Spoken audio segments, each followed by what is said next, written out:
Coming up on today's episode of the Sales Leadership Show, are sales stories a real opportunity to get more attention in the marketplace? Yeah, and of course, I'll give you the non-surprising answer, which is yes, of course, but I'll try and be a little bit more interesting than that and the reasons why. Is there a reason why stories over thousands, tens, hundreds of thousands of years have that impact on those? Yeah, I wish I had like a Richard Dawkins here with me to explain the evolutionary biology behind it.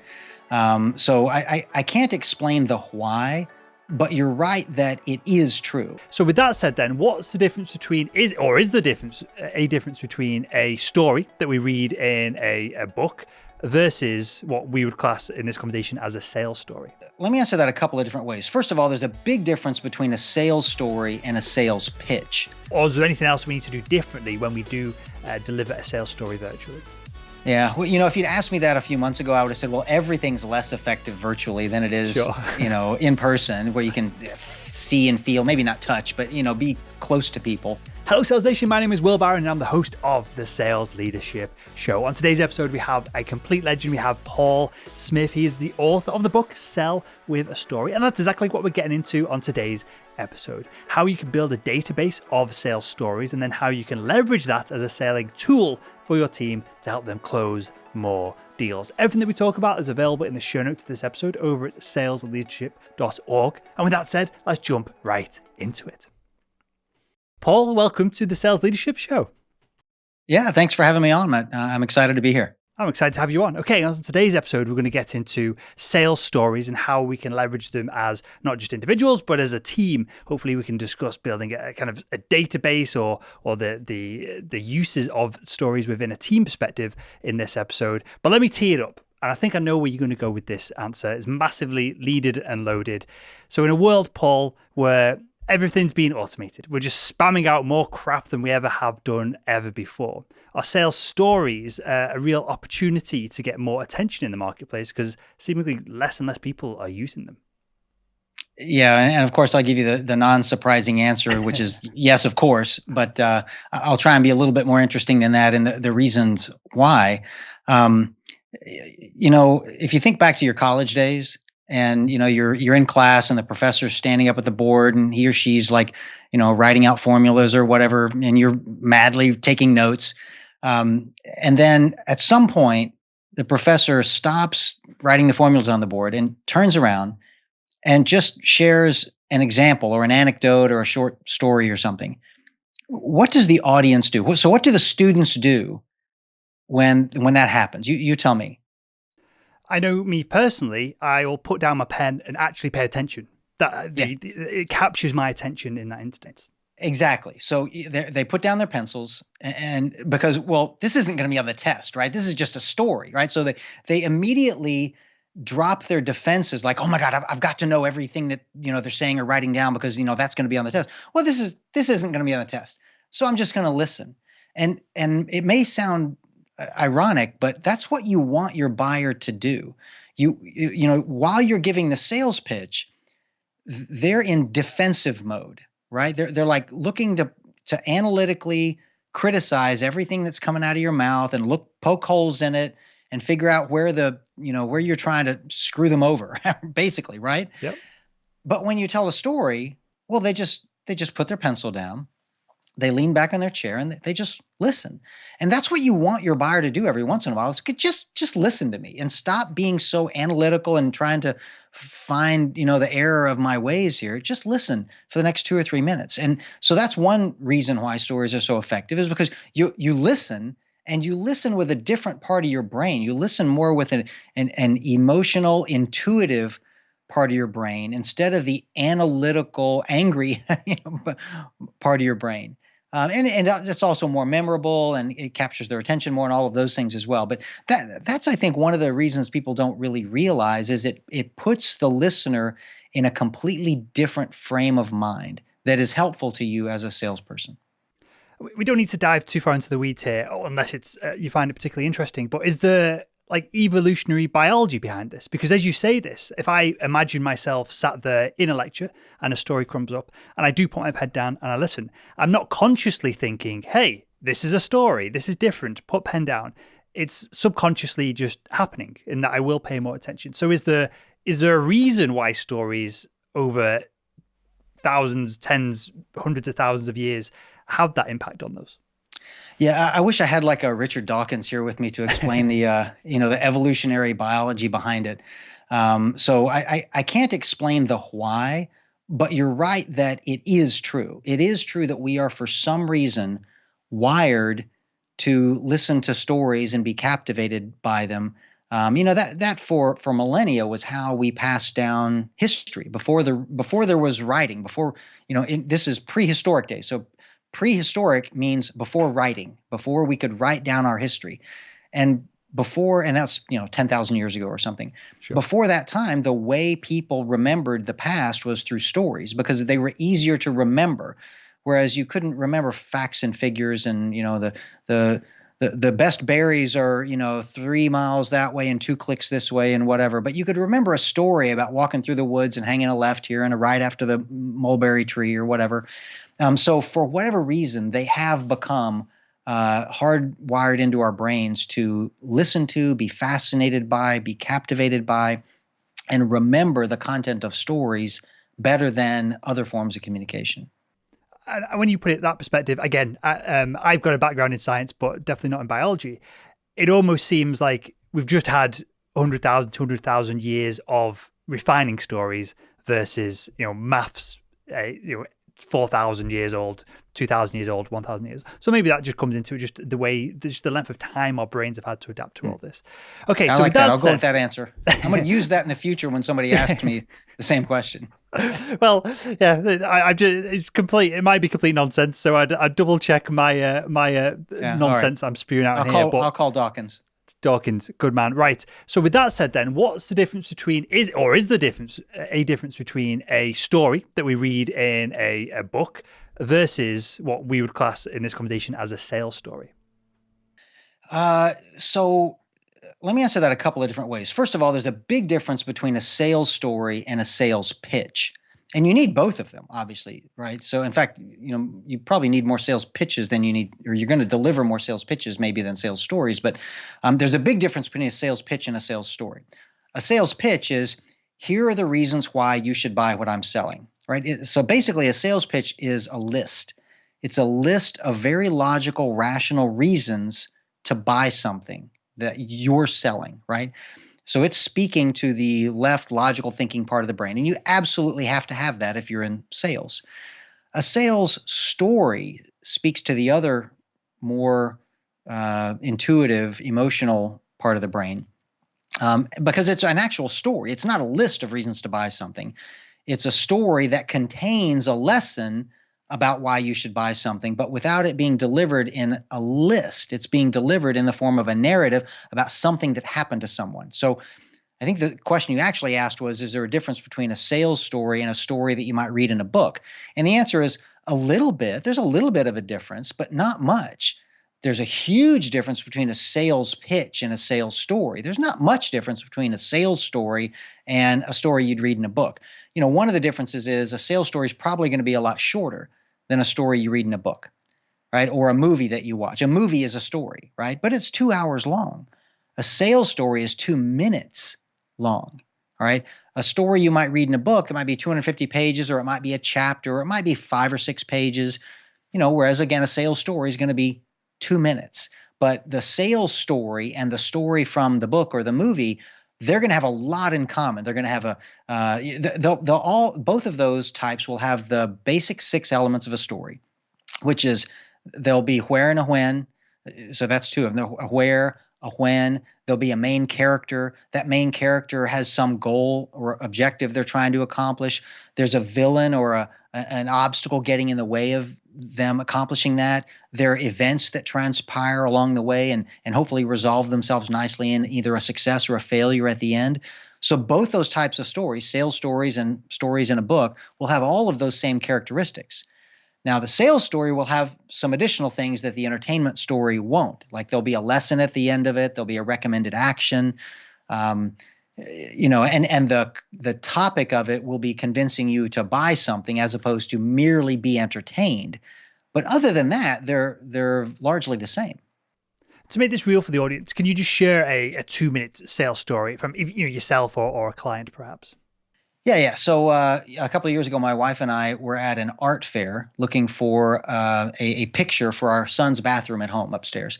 And we were going booth to booth to booth, and got to this one booth of this guy named Chris Guglielmello. Look this guy up. He's fabulous. He takes these mesmerizing underwater pictures of sea anemones and coral reefs and sharks and everything.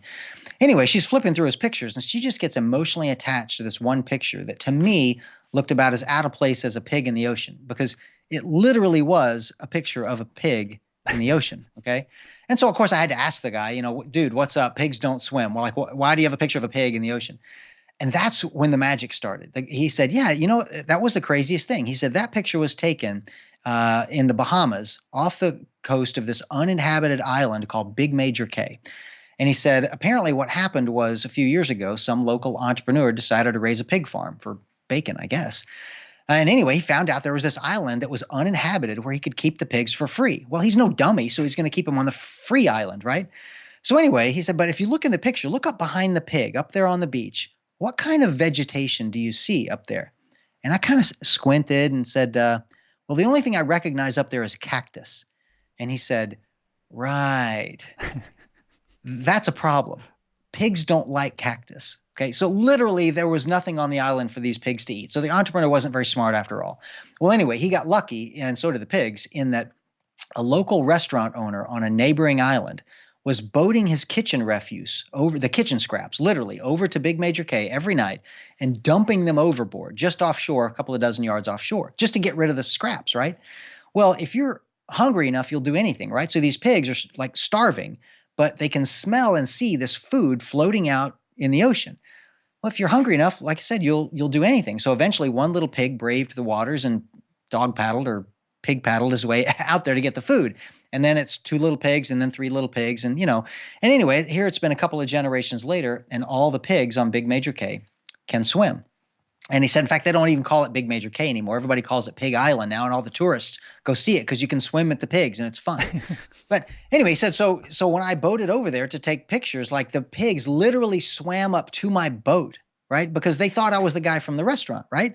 He said, I didn't even have to get out of my boat. Like, normally I have to, put my scuba equipment on and go in the water and wait for hours for something interesting to happen. He said, all I did is lean over the side of the boat with my camera. Boom. Easiest picture I ever took, and one of my best sellers, right? So, of course, at that point, I'm like, we'll take it, right? So I pay the guy, and, we're out of there. Now, I don't know if you timed that, but 2 or 3 minutes ago, before I'd heard that story, that was just a silly picture that I had no interest in buying. But after hearing the story, I had to have it, right? Because now I wasn't just buying a picture. I was buying a picture that had an interesting story attached to it. Or maybe I was buying an interesting story that had a picture attached to it, right? And if you come to my house, and you go to the bathroom, you're going to hear that story again, because I'm going to tell it to you again, right? Because I love telling that story, right? And so the story made that picture so much more valuable to me than just it being a silly picture of a pig in the ocean.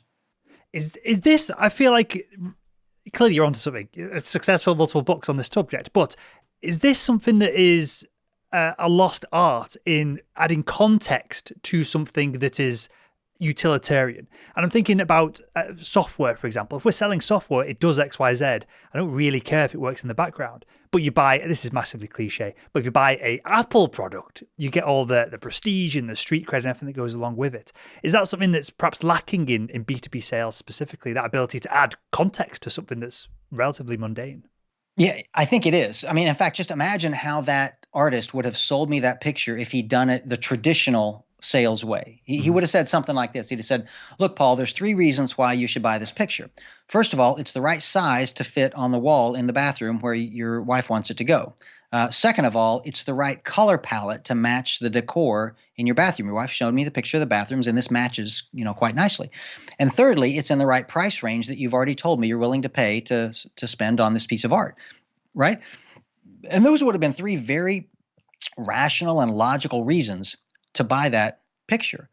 But those same 3 reasons were probably true of dozens of pictures all over that art fair, right? But that was the only picture that had an interesting story attached to it, and that's why it's the one hanging in the bathroom upstairs and the others are not. So that's the difference. That's how we normally would sell something, right? Sure. And I don't want to remove too much of the magic here, but Paul, how many times have you told that story? Oh, countless by now, I'm sure. Dozens, yeah. Because you told it, and it was you. There's obviously how you tell the story, your ability to story tell in real time has an effect on this as well, right? Because I was captivated, but you probably could have told me if I would have told that story, perhaps it might not have been as captivating as you did it. So clearly, I'm making this assumption here. These things that we need to rehearse, right? We need to practice, and there is a skill to delivering them as well. Yeah, there he is. So clearly, practice, makes perfect. But I tell my clients the story is more important than the delivery. All right. Because some of these stories you're going to tell over and over and over again in lots of sales calls, and you're going to get really, really good at them. Some of the stories you're only going to tell a handful of times or maybe once because there's a unique situation that happens and you decide, oh, I need to tell them a story about this thing that happened to me one time. And that situation just never comes up again. So you need to be comfortable with and have a repertoire of stories to tell, even if you don't tell them a lot. And I'm convinced that the delivery is not nearly as important as the story. So just imagine, I've now tried to sell you this picture twice now, right? I've told you a pig story and I've given you the 3 reasons why, right? Yeah. Now imagine I told you that pig story, but I didn't tell it with as excited of a tone of voice, and maybe I stuttered and stammered a little bit, and maybe I kind of butchered the ending. But then I caught up, and maybe my eye contact wasn't that great, and maybe I fidgeted funny with my hands, and I made all the rookie mistakes with delivery of any speech or story, right? I think it still would have worked, and the reason is that you're not a professional. Well, you might be, and I am a professional speaker, right? Most of us are not, though, right? You might be a salesperson, but you're not, you don't spend your time on stage. You're not a Hollywood actor. You're not a Broadway actor. Nobody's expecting perfection in your delivery, right? So if you deliver the wrong story, but you deliver it in a way that would make a Shakespearean actor proud, your audience will never forgive you for wasting their time. But if you deliver the right story that's helpful to them and helps them make a decision, but you commit some of those little foibles that I talked about and you don't deliver it really great, but you get basically the main character and when and where it happened and what happened and how it ended and the lesson. If you get the basics right, but commit all those other delivery failures, your audience will forgive you because you've helped them. Right. So don't think of this as a performance art, like you're on stage. You're just having conversations with people, trying to help them make a good decision.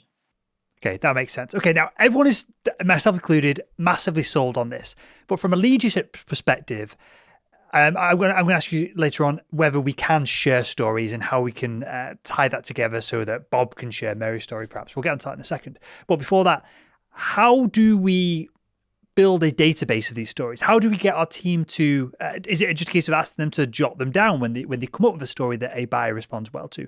Is there software that we can use to collate all of this? How do we go about it from a leadership perspective when we are sold on using stories in sales? Our team are sold on using stories in sales, but seemingly they're just a mass spray and mess of stories that we're sharing with the marketplace with no real structure. Yeah. So the fact that you're asking that question is 90% of the success. All right. Most people don't ask that question. And it's a great question to ask, right? Because your sales stories are the most valuable assets you have in sales. And for most companies, that just exists in the brain of their existing salespeople, which means when they leave or retire or quit or whatever, they're gone. Whereas the sales pitches and brochures and price lists and order guides and spec sheets are all data-based, right? Your stories should be data-based as well because they are every bit as valuable as those things, probably more valuable. The easy answer to your question is database them the easiest way possible, whatever's easiest in your company. If that means literally writing them down by hand, fine, write them down by hand. You can probably find a better way to do that. Type them up into a Microsoft Word document and save them on the company shared drive, and then everybody has access to it. Some of my more sophisticated customers literally create data. They use database software and they capture them either in video. So you'll just sit in front of your webcam and tell the story and record it, and then that gets saved in some company database.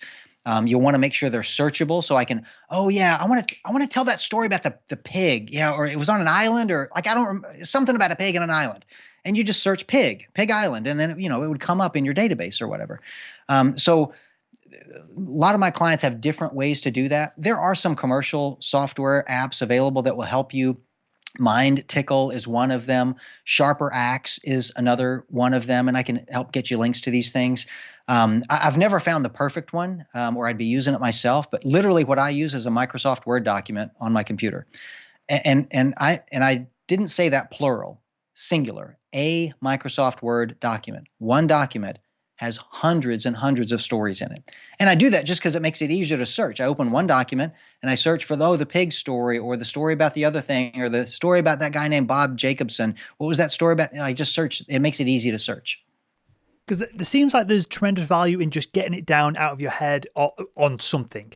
Yes. Because they're probably quite fleeting, some of these great stories. I know that's probably as I ponder on this chatting with you, Paul, it seems that that's my experience of it, I'll blow someone away with this story and go, oh, that was a great conversation. But then I don't analyze it, I don't document it, and then you're almost reinventing the wheel every time you speak with someone from then on. Right. So the important thing is to recognize that these stories are valuable, that they should be databased and accessible to other salespeople.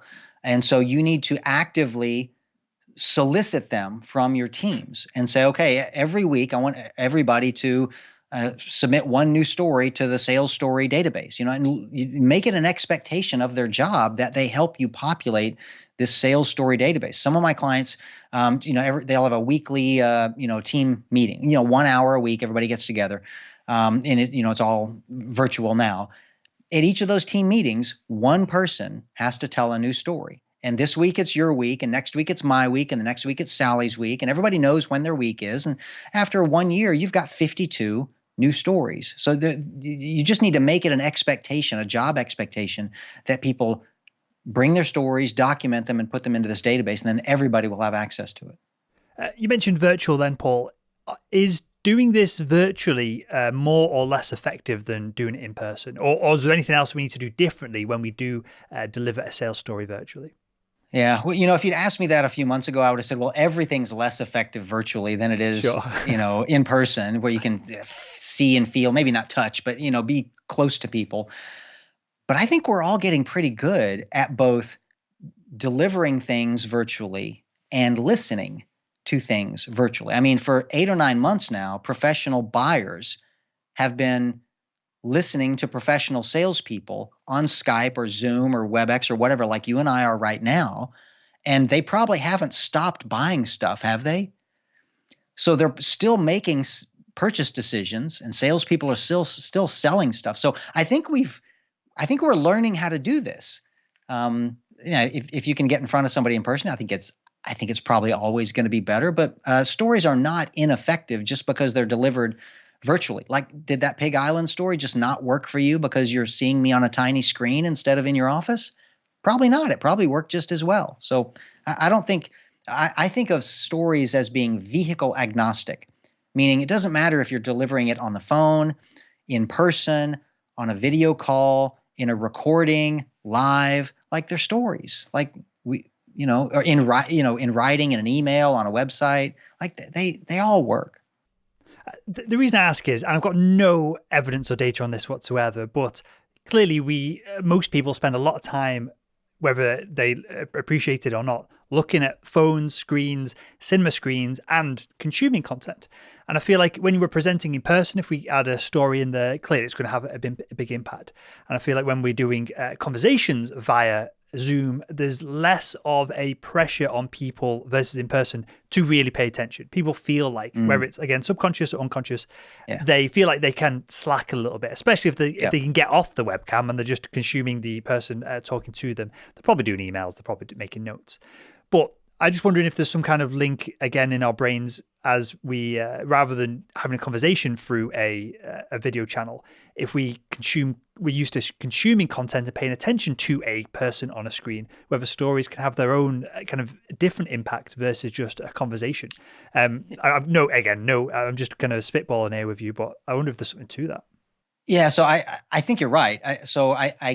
I think I agree with you that, when you're online, especially if it's more than two people on the call, it's easy to multitask, and I can real quick look down and check my phone, and you probably won't notice, because there are five other people. If When it's just two people like you and I are right now, I think it'd be pretty obvious to you if I wasn't paying attention, right? I wouldn't be looking at you. I'd be looking at my phone. I'd be you'd hear me typing on email or whatever. So, but yet I still agree with you that I think virtual makes it a little bit easier to not pay attention. But to me, that makes storytelling even more important, right? Because if I was just giving you, here are 17 reasons why storytelling works, and I was on reason number 12, you might be drifting off a little bit. But right in the middle of that story about the Pig Island, you were paying close attention, right? Yep. So I think stories will help refocus if you have them every so often in your conversations. It regains attention every time. The people that have drifted off, and I see this in my training classes. I mean, I'll be in the middle of a full day, 8-hour training course with people, and of course, people are going to lose focus a few times during the day. I mean, they're human, of course they are, but every time I share a story, I get all eyes back on me, fully focused. No phones are up, no laptop lids are down, and I might do that 10 times during an 8-hour training course. And those are the most rapt attention moments, is during the story. I had a PhD. I'm forgetting the chap's name now, so I apologize if he watches this. He's a PhD and he studies attention. And we were talking about Zoom calls, virtual calls. And he was saying the average person's attention span, whether you like it or not, is between 7 and 10 minutes. And then you need a point of reset. So it seems like a story in that kind of cadence of small topic story to either conclude a learning point, or you mentioned a few things here of give an action point or teach a lesson, is perfect if you can do it every 7 to 10 minutes, or maybe you stretch it a little bit further when you can. But that seems like a great way just to break up any meeting, never mind just a sales meeting. Yeah, and I'm glad you shared those numbers, because I think that's fairly close to, I kind of backed into my own set of numbers about how frequently you should tell stories, but I didn't have that insight. What I tell people is stories ought to be 10 to 15% of the words coming out of your mouth. Okay, Sure. so in a 1-hour meeting, if you do that math, that means 6 to 9 minutes you should be telling stories. But the other, 85 to 90% of the time, you're just talking, you're having conversations like you and I are now, and you're going through your sales pitch, and you're clicking through your slides, and you're asking them how their mother's doing, and all the normal talk that we do. So yeah, 10 to 15% of the time out of us, I think that works out about the same as your every 7 to 10 minutes, you ought to tell a 2-minute story, right? So that's 20%. So we're in the same ballpark. I Sure. think that's good. And that's what I tell people is, maybe three in that 1 hour, you might tell 3 or 4 2-minute stories over the course of the hour. And I think that math works out pretty close. Yeah, perfect. Okay, so final thing to wrap up on here, Paul, before the final question that I ask everyone that comes on the show. And that is, if we've got this database, perhaps we've done what you've laid out for us here. Every weekly sales meeting, we have one story from one individual, and it goes into a document that we can all access. It's on Google Drive, wherever it is.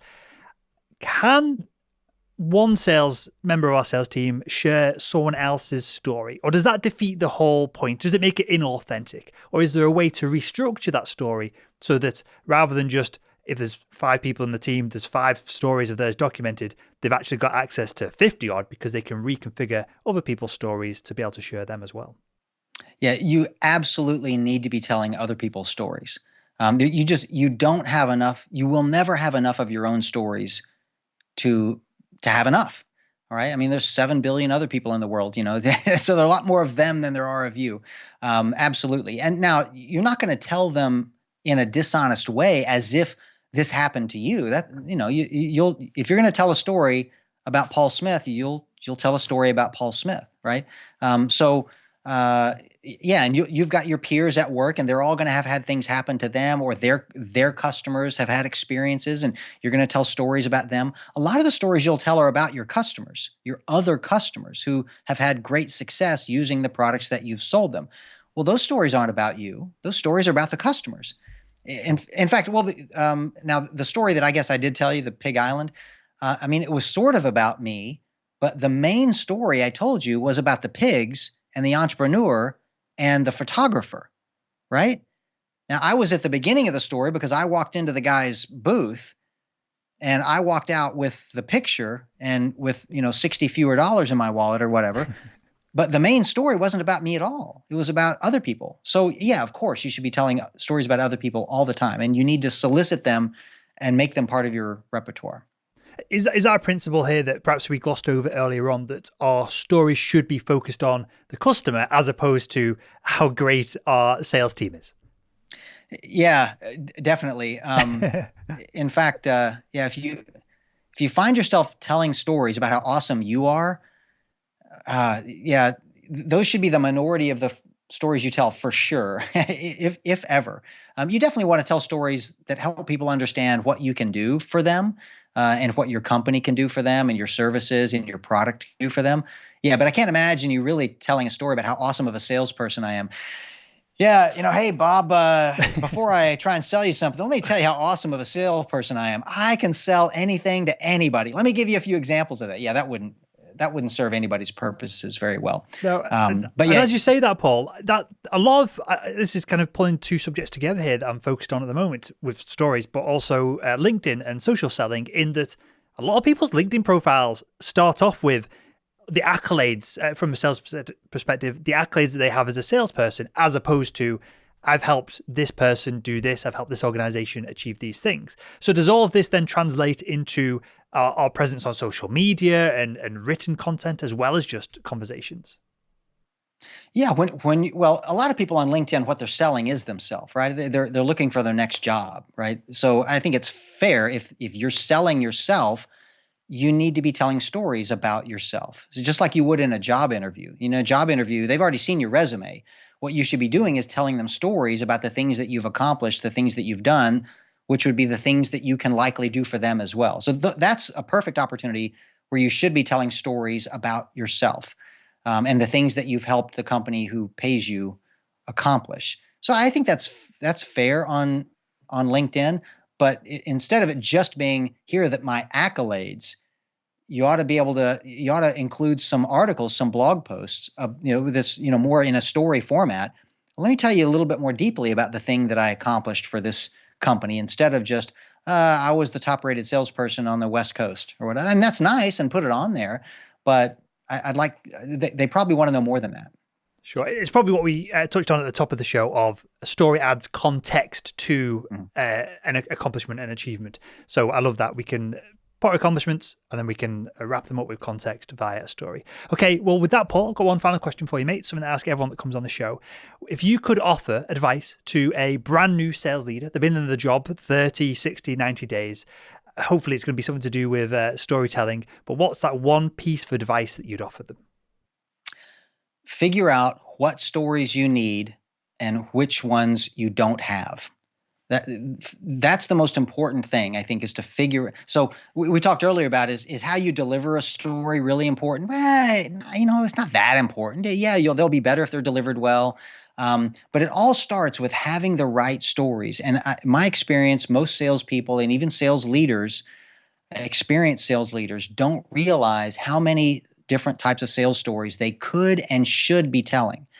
They know the kind of sales pitches they want their people delivering, but they're not familiar with the breadth of sales stories they could and should be telling. In fact, in my book, Sell with a Story, I document 25 different types of sales stories, all the way from the moment you introduce yourself to the prospect, to building rapport, to making the sales pitch, to handling objections, to closing the sale, even service after the sale. I mean, there's a handful of types of stories that you should be telling at each of those phases throughout the entire sales process, which might be 6 months or a year or more, depending on the industry you're in. So there are a couple of dozen different types of stories you might tell the same buyer over the course of a year, depending on where you are in the sales cycle. And I think sales leaders, the first thing they need to do is figure out, what stories do we need and which ones don't we have yet? Because those are the ones we need to go find. Do we need more stories about, how we're different than our competitors? Or are we lacking stories about the invention of the product that we're selling? Or are we lacking stories to create a sense of urgency to close the sale? Or are we lacking stories to help negotiate price? Or, what stories are we missing from this list? And then let's go get them. It's funny, you just took the words out of my mouth. I was just about to plug the heck out the book, Sell with a Story. I've left it in the freaking room. In the intro, I'll hopefully have it on the table when I record that later on, Paul. Because you split it up across the sales cycle, as you said, and then list the different types of stories that we need at each point of the sales cycle really succinctly. So I got a lot out of the book, and it's highly recommended from me. I'll link it in the show notes over at salesman.org. And that's what I wanted to wrap up the show with, and you've covered it there perfectly, in that there's strategy to this, isn't there? We need to suss out where we are, where there's gaps in our conversations, in our ability to tell stories. And the book covers all of that and more. So with that, Paul, tell us where we can find the book and where we can find more about you as well. Yeah, thank you. So you can find the book anywhere online that you buy books, Amazon or Barnes and Noble or wherever. And you can find me and links to the book and the training courses I teach on my website, which is leadwithastory.com, that was the name of my first book, was Lead with a Story. Sell with a Story came a little bit later, but they're all on the same website there. Perfect. Well, I'll link to all of that and everything else we talked about in the show notes to this episode over at salesleadership.org. And with that, Paul, I want to thank you for your time and again for joining us on the Sales Leadership Show. Yeah, thanks for having me. That was fun.